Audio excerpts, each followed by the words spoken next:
This is the Living Vertizontal podcast, brought to you by The Church at Riverstone, a fellowship of the Church of the Nazarene in Madera, California. Our episode today focuses on Matthew 24:36-51, continuing Jesus' response to his disciples, addressing when they can expect the end to come. Together, we will be discussing the importance of keeping watch. Hi, everybody. I'm Nick. I'm Natasha. I'm Brittany. I'm Derek. And we are the Living Vertizontal podcast, and we are excited to be here with you this week to continue our journey through Matthew. As a quick reminder, last week we began our conversation on Matthew chapter 24, specifically looking at verses 1 through 35. And as we looked through these verses, we read about how Jesus called his disciples' attention to the things that were to come. And with that, we talked about the importance of focusing on Jesus as a means of preparation for faithful living, regardless of what might be going on around us. This week, we're going to continue Matthew 24, really finish off Matthew 24 by looking at verses 36 through 51, where Jesus continues his response to his disciples. He now turns to address when they can expect these things to be happening. I believe we have Brittany reading for us today. So Brittany, would you read Matthew chapter 24, verses 36 through 51? Yes. But about that day or hour no one knows, not even the angels in heaven, nor the Son, but only the Father. As it was in the days of Noah, so it will be at the coming of the Son of Man. For in the days before the flood, people were eating and drinking, marrying and giving in marriage, up to the day Noah entered the ark. And they knew nothing about what would happen until the flood came and took them all away. That is how it will be at the coming of the Son of Man. 2 men will be in the field, one will be taken and the other left. 2 women will be grinding with a handmill, one will be taken and the other left. Therefore, keep watch, because you do not know on what day your Lord will come. But understand this, if the owner of the house had known at what time of night the thief was coming, he would have kept watch and would not have let his house be broken into. So you also must be ready, because the Son of Man will come at an hour when you do not expect him. Who then is the faithful and wise servant, whom the master has put in charge of the servants in his household to give them their food at the proper time? It will be good for the servant whose master finds him doing so when he returns. Truly I tell you, I will put him in charge of all his possessions. But suppose that servant is wicked and says to himself, my master is staying away a long time. And he begins to beat his fellow servants and to eat and drink with drunkards.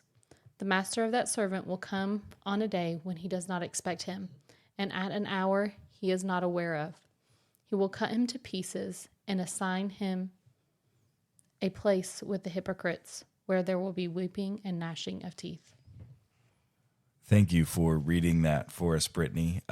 So before we jump into a conversation on our observations or what we're hearing Jesus say through this passage, I'd like to just quickly state, as I've spent more time with this passage, last week we talked about how the title of it is The Destruction of the Temple and Signs of the End Times, and how that title can somewhat be misleading in a sense, because we focus so much on the end times conversation and allow that to be the thing that tints the rest of the conversation. But last week, in the split that exists between last week's verses and this week's verses, verse 1 through 35 and 36 through 51, actually tease out that differentiation that Jesus is talking about. And so his disciples ask him 2 very pointed questions.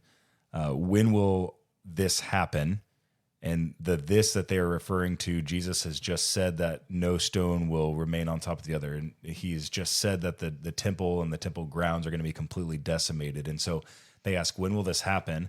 And so his conversation in verses 1 through 35 is an answer to that particular question of when will this happen? When will the destruction of the temple happen? Which is him prophesying, right? Because it is in the future for them, but it's in the near future for them.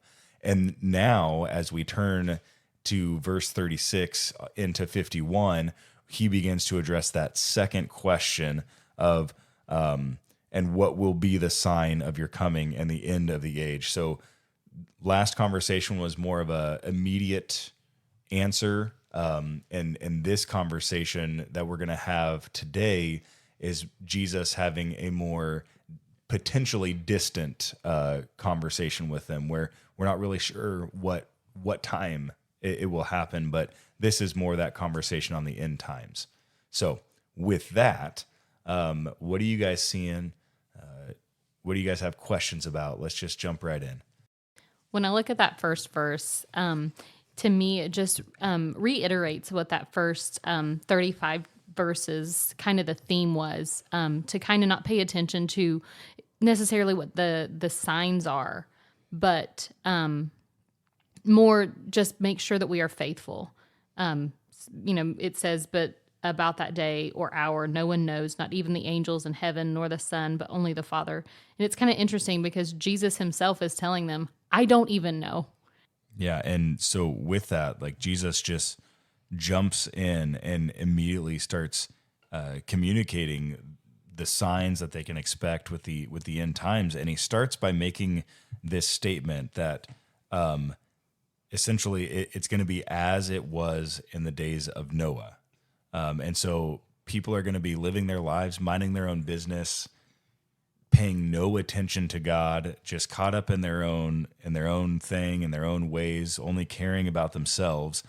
And I mean, verse 38 says, people will be eating and drinking and marrying and giving in marriage up to the day that Noah entered the ark. So like life is just going to be going on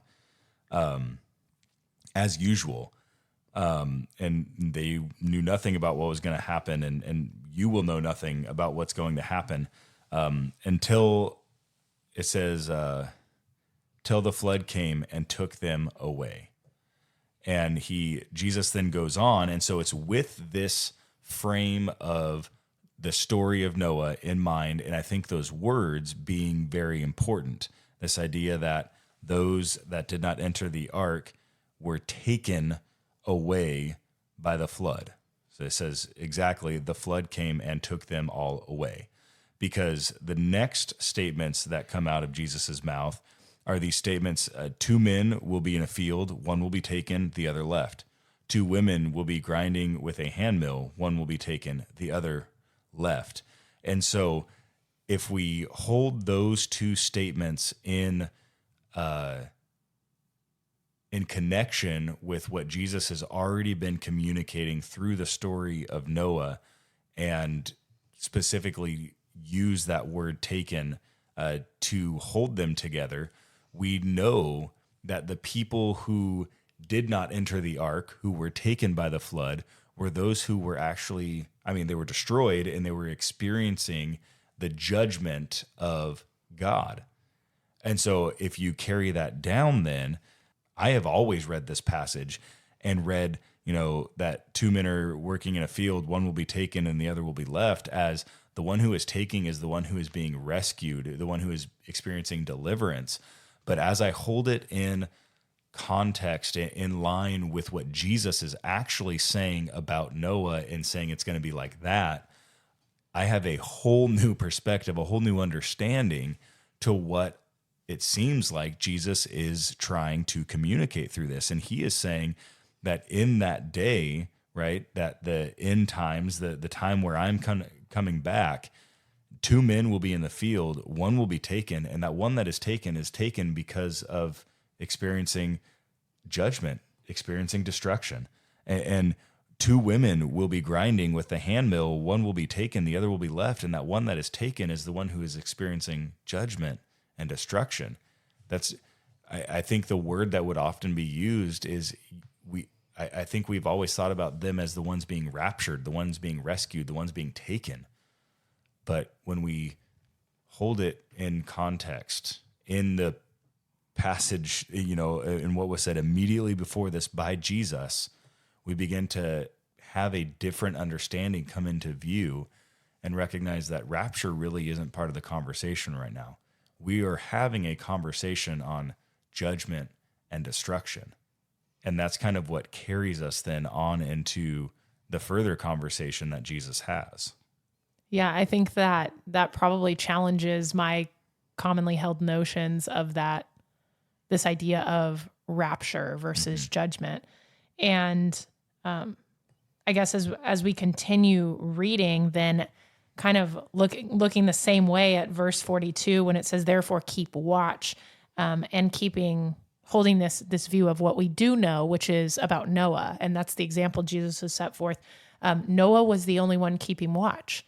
Right. He was the only one paying attention to God and what God was doing or what God was speaking or what God was asking of them. He was the only one working to be obedient. And the rest of the world was going about their lives just kind of, I guess, ignoring the existence of God, maybe not aware of the existence of God, or at least if they were aware, not caring too much about it, not allowing it to impact their lives in any sort of way. And so this warning from Jesus then I think has this whole new, I guess, meaning for me to slow down and pay attention and watch for him, watch what he's doing. Am I continually aware of his actions?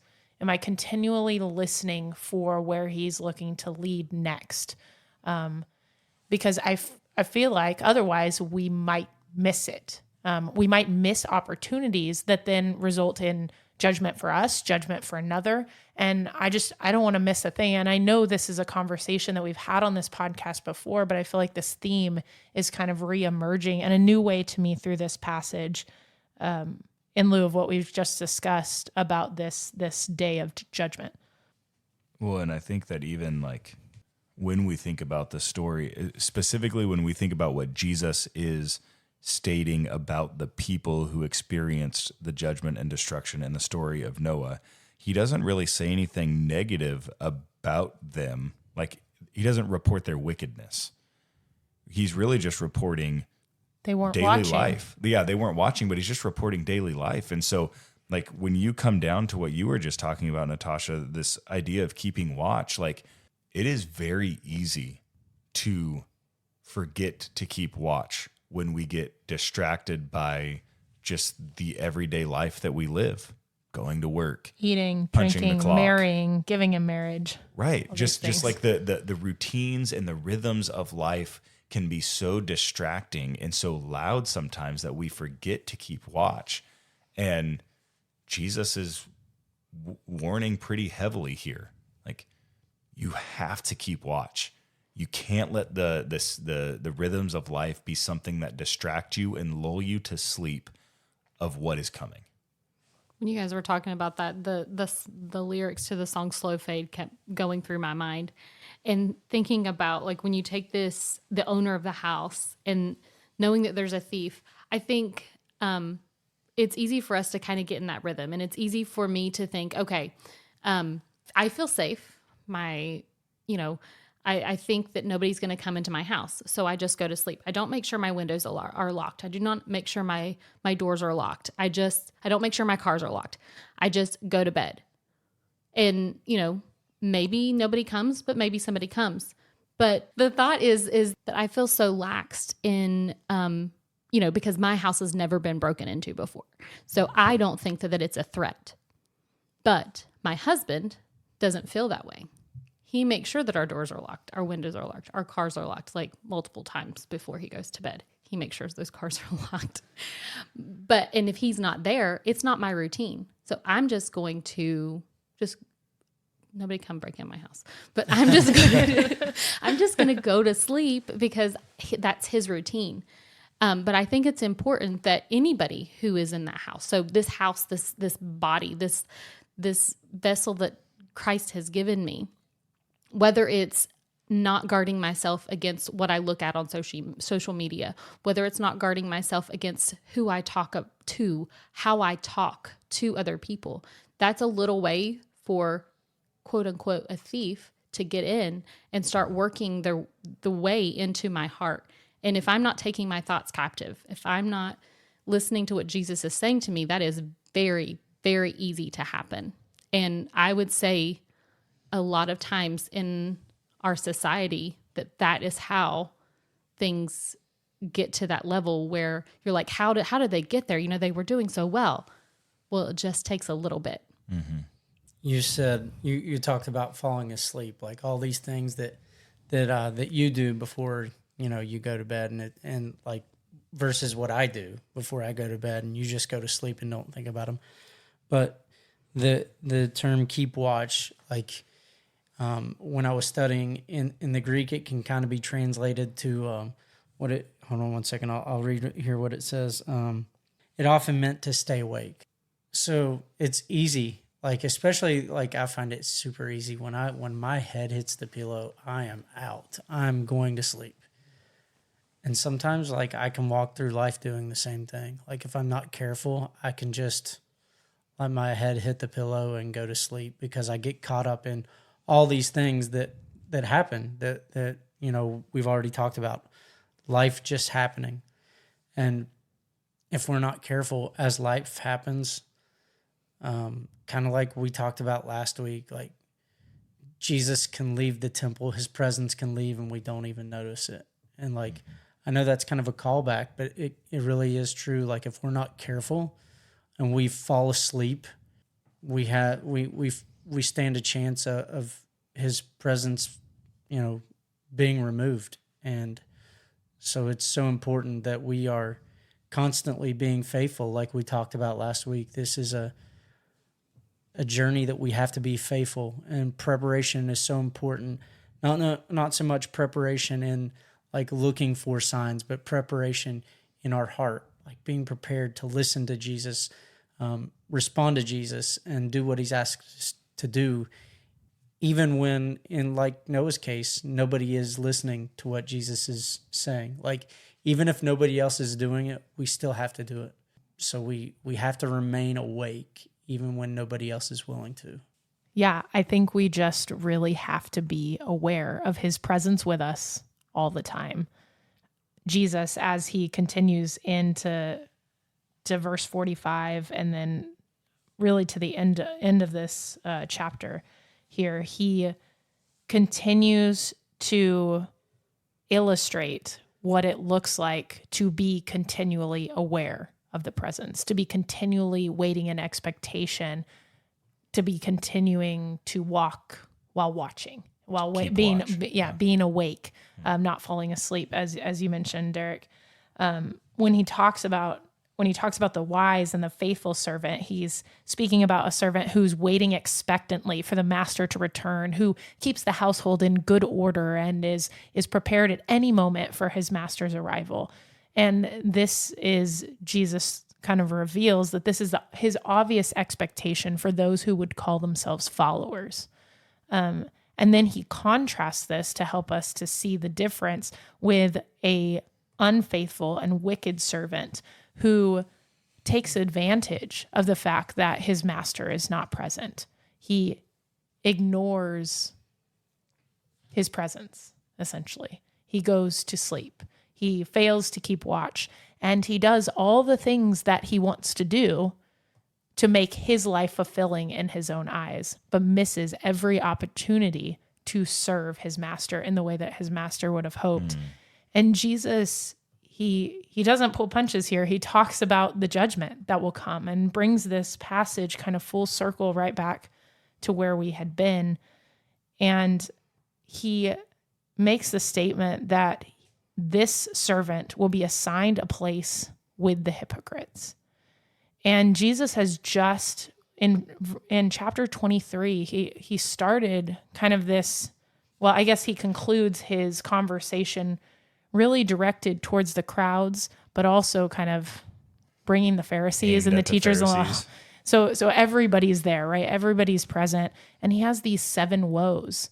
And these woes are addressed to the hypocrites. And so everything that Jesus has just warned about, he's saying, look, if you don't keep watch, if you live a life that isn't aware of my presence, if you're walking through life asleep, not paying attention, not listening to me, not holding every thought captive, not trying to live your life moment by moment in accordance with my will, this will be your fate. It will be that of all these woes that I just described and discussed. And ultimately, there will be weeping and gnashing of teeth. You know, when you were talking about this, the juxtaposition of the two different servants, the thing that came to mind was the faithful servant is the one who continued to serve.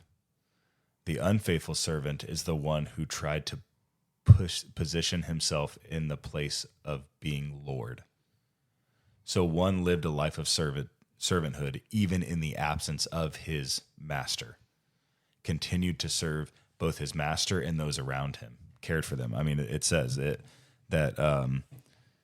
he was specifically, put in charge of the servants in the household to give them their food at the proper time. Right? Like that was his job. That's what he was supposed to do. So he served his master by serving those around him. Like he was a servant of all. That's what the faithful servant looked like.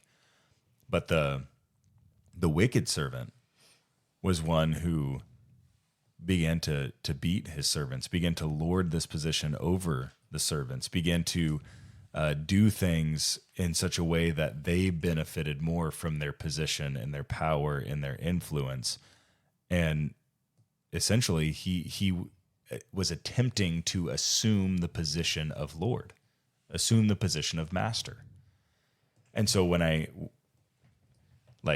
step back, I think I see the connection that you're making as well, Natasha, with the woes. I mean, Jesus did not pull any punches with them. He was definitely coming down on the Pharisees, calling them out for not doing what they were supposed to do.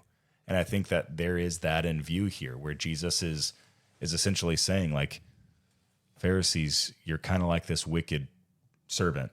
You had a position that you were called to, and you used it for your advantage. You put yourself in the position of Lord. But rather than majoring on the conversation there, I want to bring this all the way forward to us and the life that we live. We've been talking about the importance of keeping watch, okay? Also talking about the importance of, moment by moment listening to Jesus. But I can't help but come back to the question, and I'm sure many people would want to ask, okay, but what does that actually look like? Tangibly, how do I understand what it might look like? How do I know if I'm really hearing Jesus properly? And I think that this passage begins to give us an idea, a very general idea, but an idea nonetheless of what it looks like for us to be that faithful servant who is listening to our master, Jesus. And it ultimately is going to look like one who serves him and serves those around them, who is never trying to put themselves on a pedestal or allow others to put themselves on a pedestal, not wanting to take the position of influence or power, not willing to use the position that they have been given to benefit themselves. That is what a faithful servant looks like, is one who serves. I think as you were talking about the wicked servant and how the unfaithful servant and how he placed, you made statement that he placed himself as Lord. Mm-hmm. And I feel like that is the piece that is so prevalent and it's so easy. We have a Lord, we have a master to serve. And as we become distracted by all the things of life, we begin to either make ourselves Lord or make other things in our life Lord, but they take the place of our true Lord. And so we find ourselves in this position really of idolatry. Mm-hmm. And I feel like this is a constant temptation. It doesn't matter if you've been a Christian following Jesus for a week or you've been a Christian following Jesus for 45 years. It's still is a daily battle of remembering who is Lord. Because if we can position ourselves properly relative to this Lord of our lives, then we serve. I feel like Jesus has ended this chapter in a similar way that he began the chapter. And so when the temple seemed to play such an important part in what they were trying to share with Jesus, he told them about the destruction that was coming to the temple. And here at the end, when everything else is the focus, destruction is what is coming. And so, as we've alluded to this whole time, it's just that intentional keeping our focus on Jesus. But I also saw something else. I feel like, Natasha, you talked about this expectation. And I feel like this is where sometimes, as leaders in the church, we don't always do a great job of helping people recognize this expectation that we need to be prepared for the master to come back. So the house has to be in order.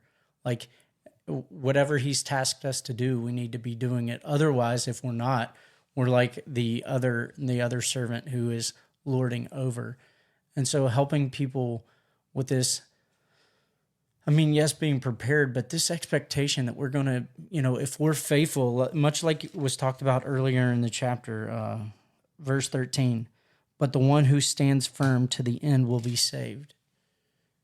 And I feel like that's kind of like where Jesus, he's kind of like bringing back what he's already talked about earlier in the chapter. If we stand firm, if we're like the faithful servant, if we have this expectation that he's going to return, then we should be living our life like the king is coming back. And otherwise, we're going to be, our fate's going to be like the temple. We're going to be destroyed because we've allowed, the things that we're doing to it or the things in our life have become the Lord, as you pointed out.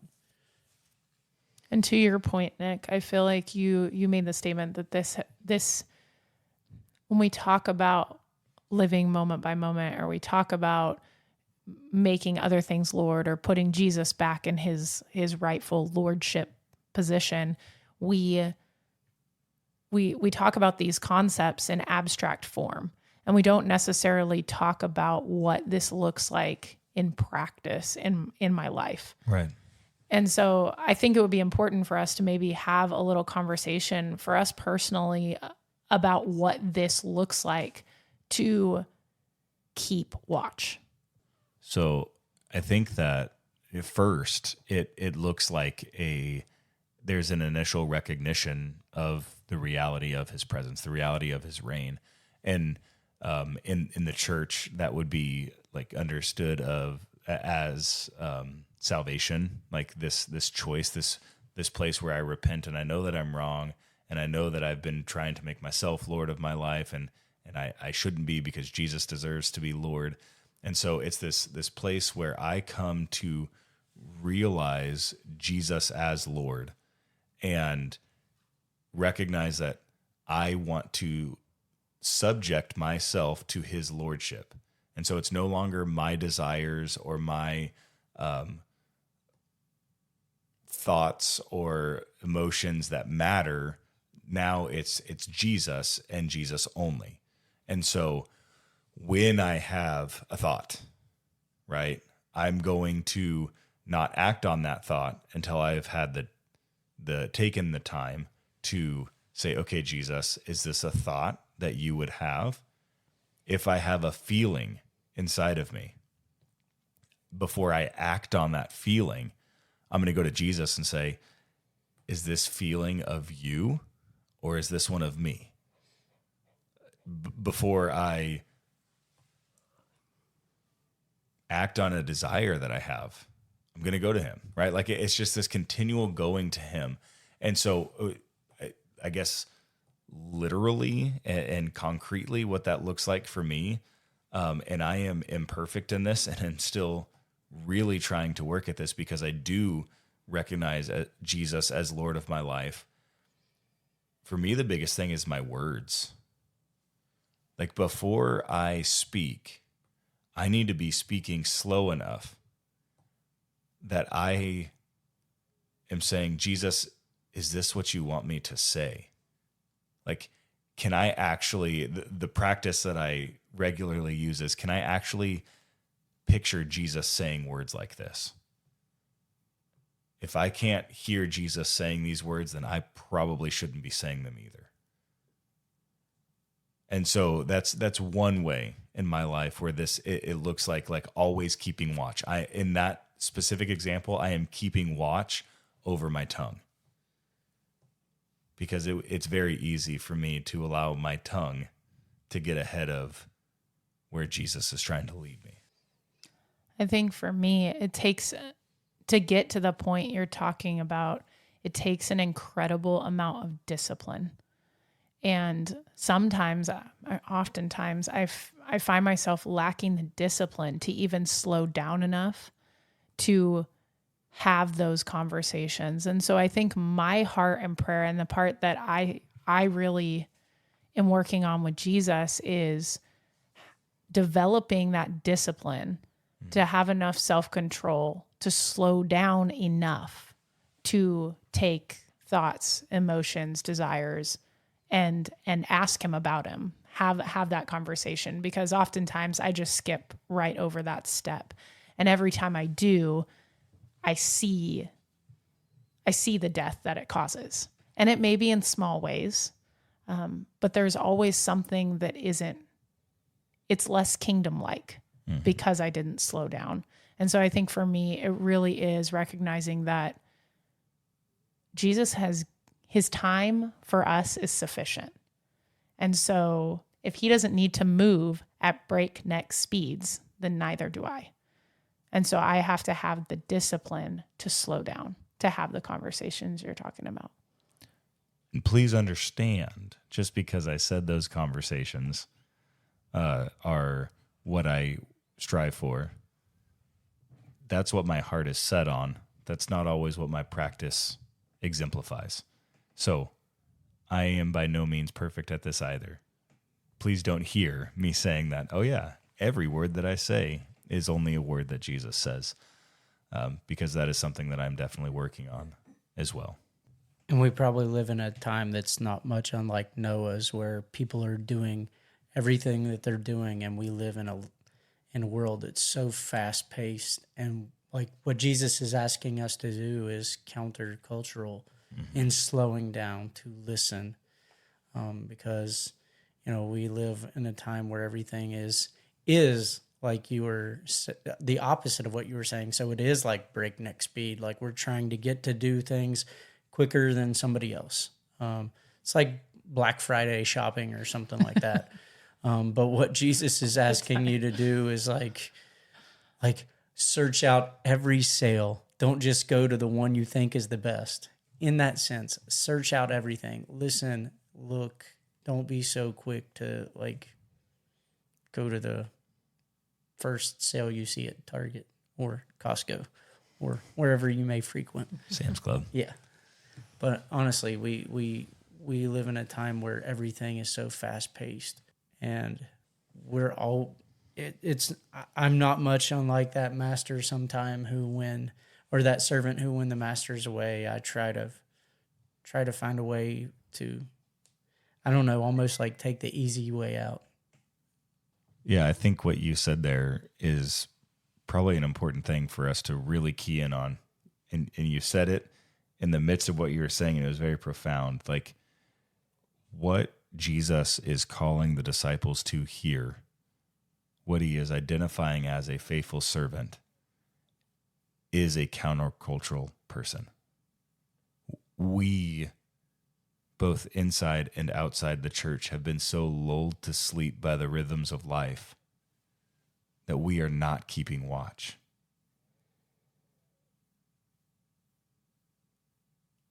Jesus is calling us to wake up, find ourselves as being countercultural, slow down, not allow the speed and the pace and the rhythm of life to put us to sleep, but slow down enough to be able to hear him and see him and follow him. So that way, when that day comes, we're not the one who's taken away.